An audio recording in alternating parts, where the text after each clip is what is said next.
Hi, this lesson is going to look at marriage and the family. So we're in the topic relationships and families, thinking about sort of what happens in society with lots of these things, but also the religious element as well, and what do specifically for our course Christianity, Islam, and Buddhism think about, in this case, marriage and the family.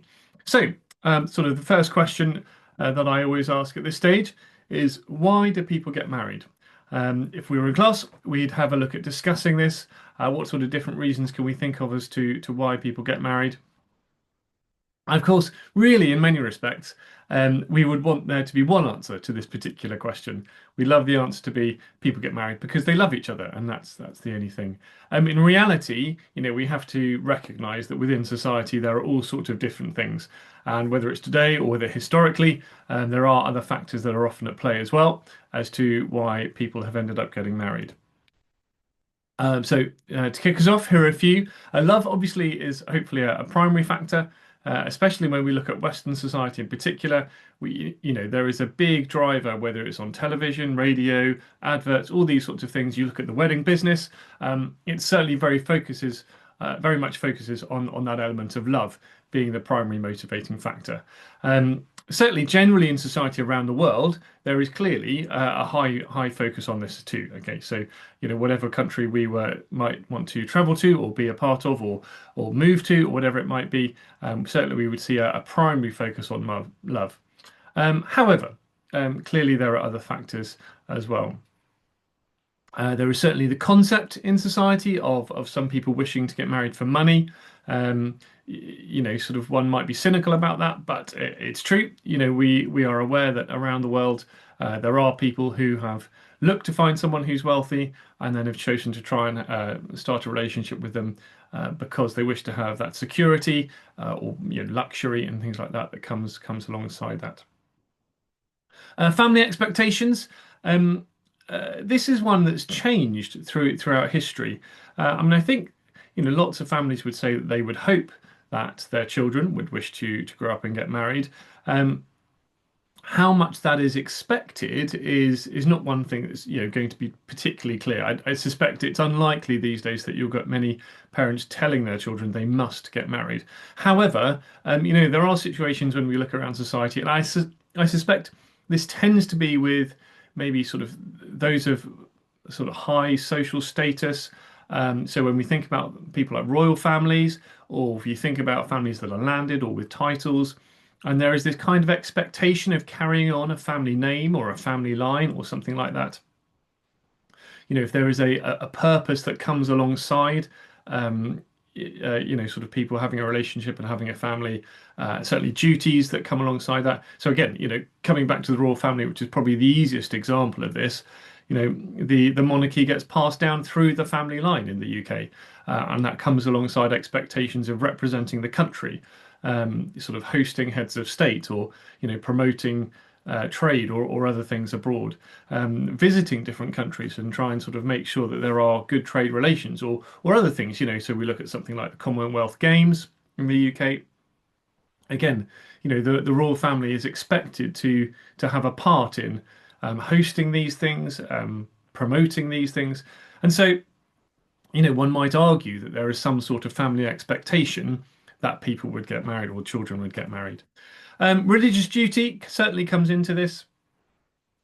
So if we look at whether it's the Torah or the Bible or the Quran, there is some teaching and sort of stated expectation that people in long-term relationships should be thinking about getting married. So in the Old Testament, it says that a man shall leave his father and mother and be united with his wife. And again, there are other quotes as well that we would see where certainly marriage is encouraged. Um, whether it's religious or secular, the notion of having a family is certainly something that's important to people.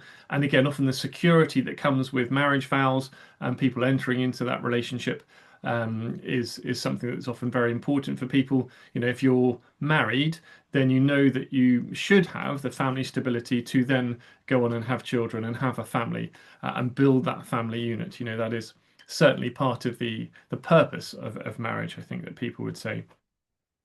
Culture. I'll show us a trailer in a minute.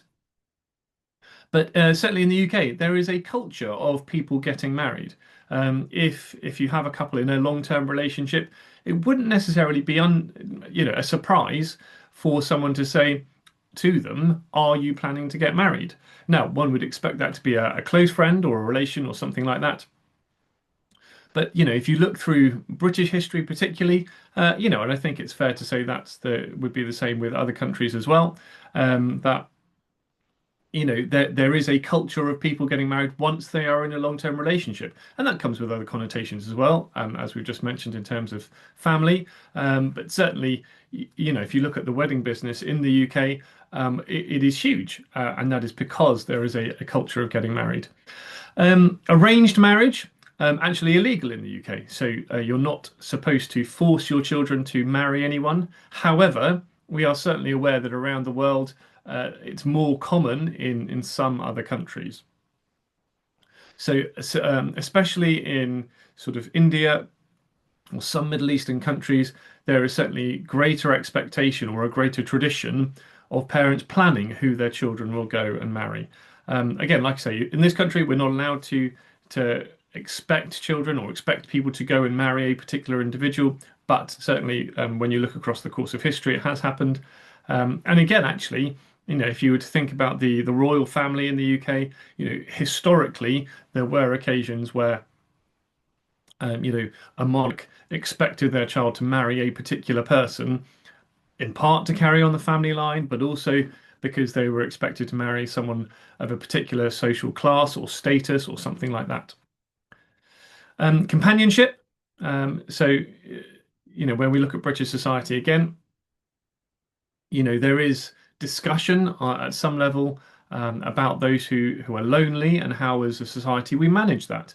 How do we make sure, or how do we try and accommodate those who seem to be in a situation where they're by themselves a lot? What can we do to improve their quality of life and things like that? And so, of course, individuals will think about what might happen when they get older, and that element of companionship is important to many people. Um, uh, Obviously, the next one, children, is kind of that notion of having a family as well, but it's not quite the same.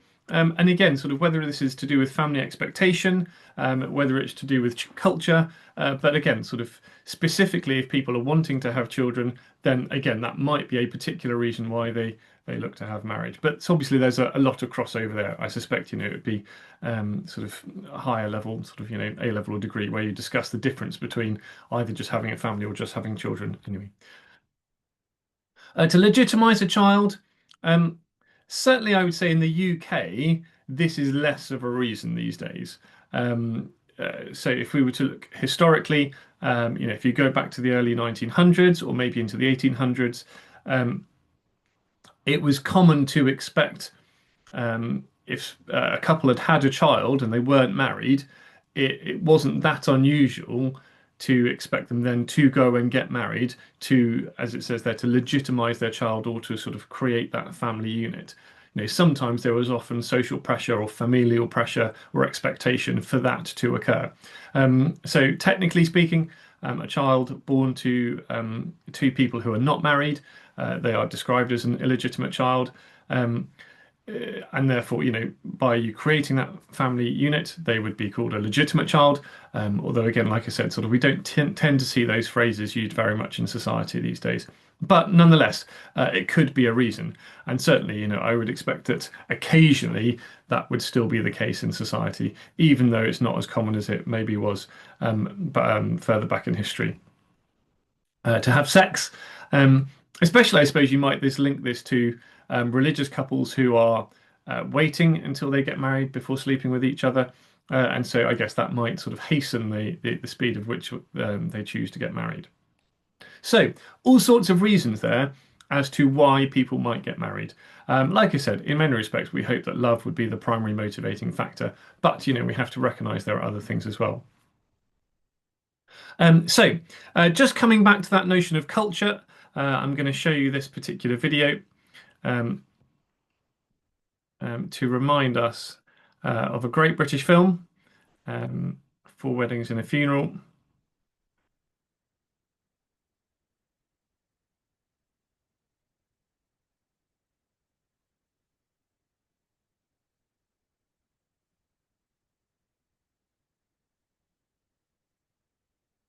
And here we go.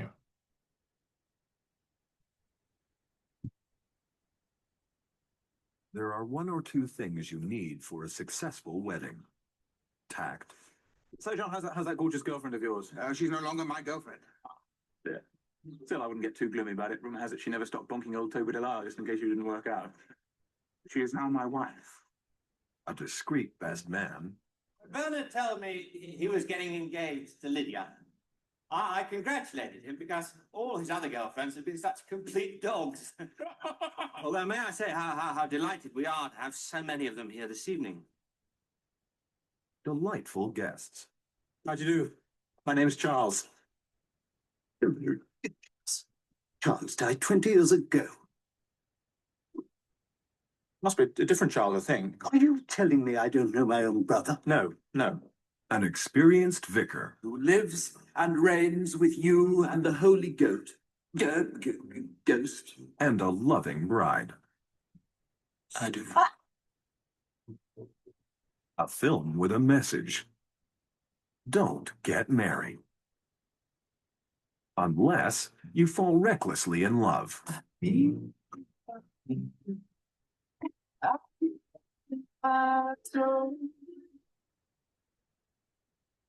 What do you think?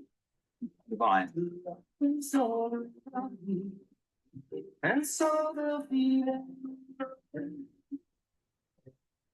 Hugh Grant and Andy McDowell invite you to 4 weddings and a funeral. The Almighty God bless you all, the Father, the Son, and the Holy Spirit.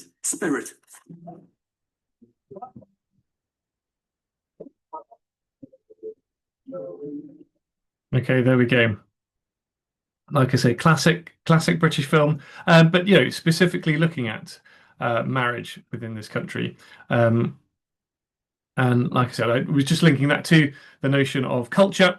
So, if other countries particularly think about a British wedding, I suspect they would look at that, and that is what they would picture. So there we go. So next question then, what is marriage? We've looked at why people get married, so we now think about what marriage is. Not a terribly romantic definition, but is the joining of two people as a legal couple. So in the UK, the government registers when somebody gets married, and so it has to be a very specific type of process. Somebody has to be authorised by the government to be able to marry people. And so obviously in a church, a vicar is allowed to do that. But, weddings happen outside of churches lots these days as well. So whether it's a hotel or a country house or a castle or something like that. Then legally, those two people are making promises to each other. They will sign something. So there's a moment in every wedding service called the signing of the register. And that's where they sign a document that sort of legally allows their marriage to occur. And then they get a marriage certificate. And all of those things, like I said, sort of are registered, therefore, by the government. And that's for all sorts of reasons. Every 10 years, the government has a census. In the UK, it will count the number of people who are in this country, really. And part of the information they gather is making sure they know how many people are married, how many people have children, because that helps them with planning things like education. So, they will know if a couple is married, on average, how many children a couple might have.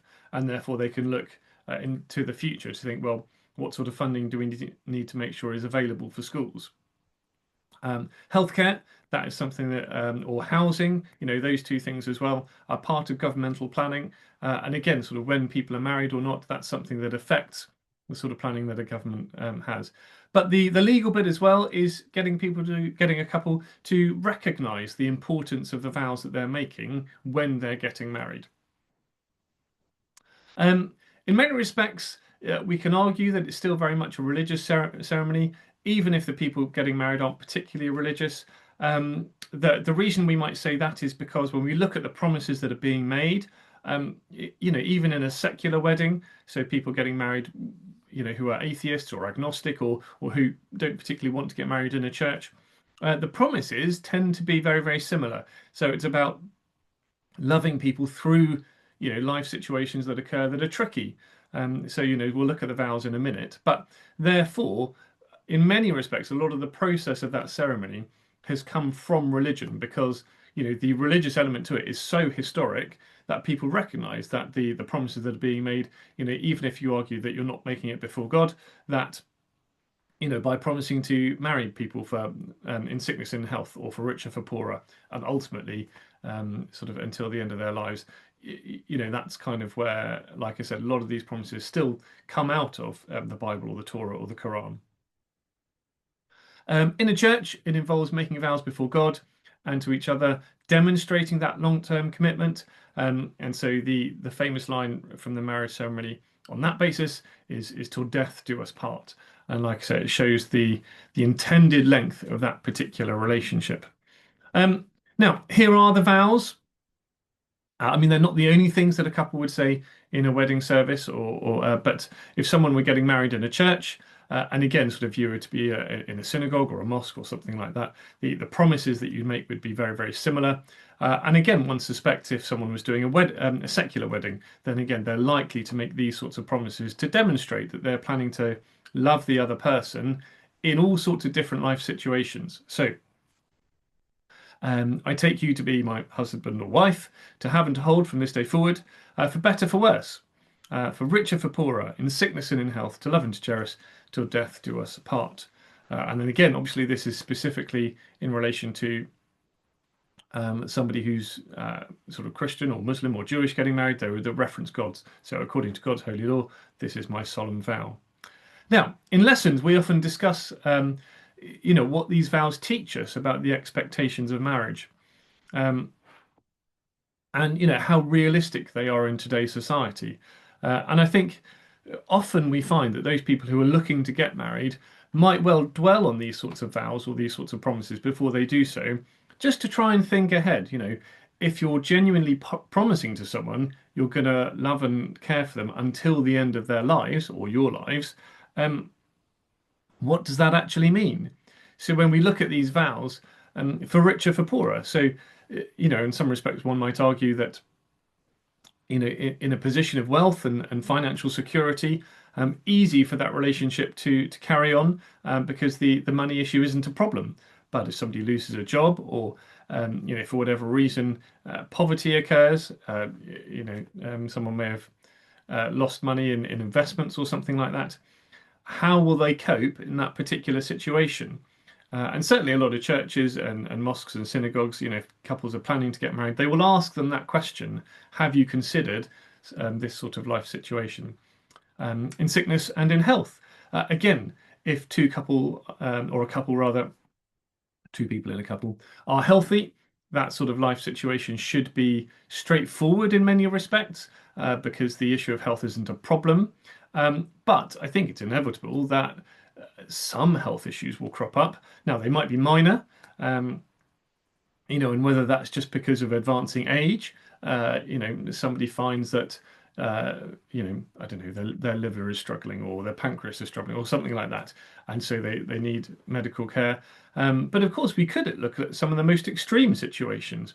If someone very sadly ends up with something like motor neurone disease, what does that mean for a couple and the promises that they've made? And so clearly, that's something that is a really, really serious promise to make to someone. And it's important that couples have recognized that before they plan to get married.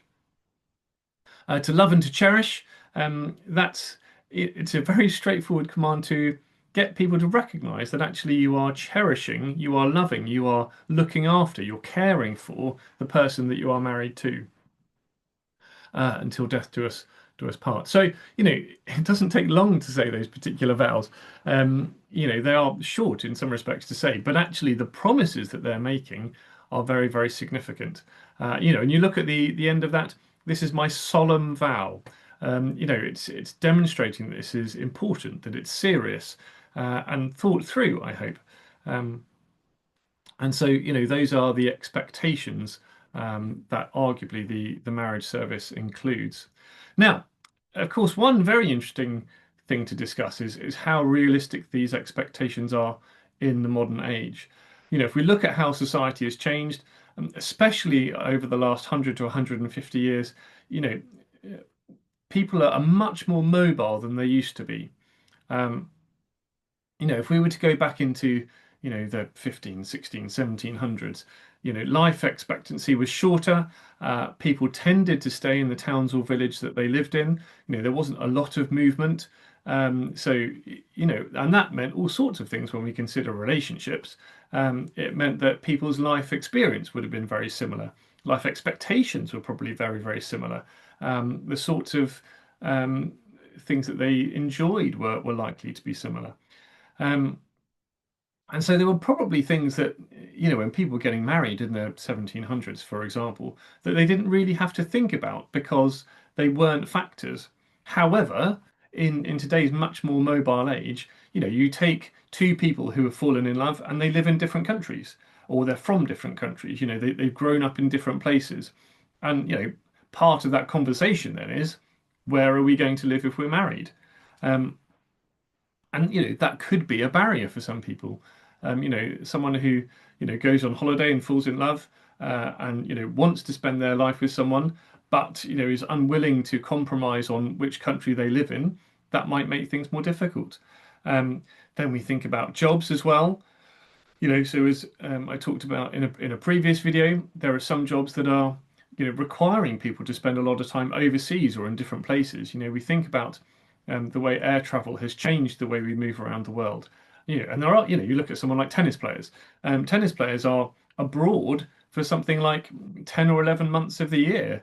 Um, they have competitions all around the world. And so, if someone were to be married to a tennis player, they have to expect that even if they're resident in a particular country, realistically, sort of during the off season, which is around December time, and then if there happens to be a competition in their country, so obviously if we're thinking about the UK, then Wimbledon, then actually how present they are in a particular country for a long period of time is not that's not going to happen really until they retire. So there are barriers that wouldn't have been there hundreds of years ago that are there today. Um, Divorce is easier now as well, so that's something to factor in. And when we look at some of those people who are more famous in society, very sadly, we see a lot of very public marriage breakdowns, and so we ask the question: are these promises realistic? Now, obviously, you can come down on two sides here. On the one hand, if you look at the divorce rate, which in the UK at the moment is about 40%, you could then sort of say, well, on the flip side, 60% of relationships last for the rest of their lives. And therefore, if it is possible for those 60% of people to be married until death, then there must be a realistic expectation.